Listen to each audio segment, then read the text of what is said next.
ओम नमः शिवाय। नमस्कार दोस्तों, मेरे चैनल व्रत एवं कथाएं में आपका स्वागत है।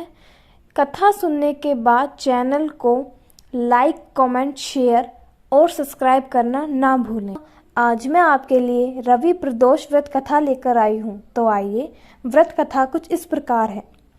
पौराणिक कथा के अनुसार एक गांव में गरीब ब्राह्मण परिवार रहता था। उस ब्राह्मण की पत्नी प्रदोष वह विधि पूर्वक करती थी। एक दिन उसका बेटा गांव से कहीं बाहर जा रहा था। तभी रास्ते में कुछ चोरों ने उसे घेर लिया। चोरों ने उसकी पोटली छीन ली और उससे अपने घर के गुप्त धन के बारे में बताने को कहा। बालक ने कहा कि पोटली में रोटी के अलावा कुछ नहीं है और उसका परिवार बहुत ही गरीब है, उसके घर में कोई गुप्त धन नहीं है। चोरों ने उसे छोड़ दिया और आगे बढ़ गए।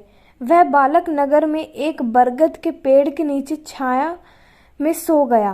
तभी राजा के सिपाही चोरों को खोजते हुए वहां आए और उस बालक को ही चोर समझकर लेकर जाने लगे। सूर्यास्त के बाद भी जब बालक घर नहीं पहुंचा तो उसकी मां परेशान हो गई।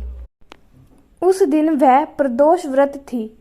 उसने शिव पूजा के समय भोलेनाथ से प्रार्थना की कि उसका पुत्र कुशल हो, उसकी रक्षा करे। भगवान शिव ने उस मां की पुकार सुन ली।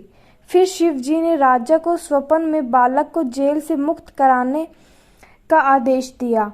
साथ ही कहा कि वह बालक निर्दोष है, उसे बंदी बनाकर रखोगे तो तुम्हारा सर्वनाश हो जाएगा। अगले दिन सुबह राजा ने उस बालक को रिहा करने का आदेश दिया।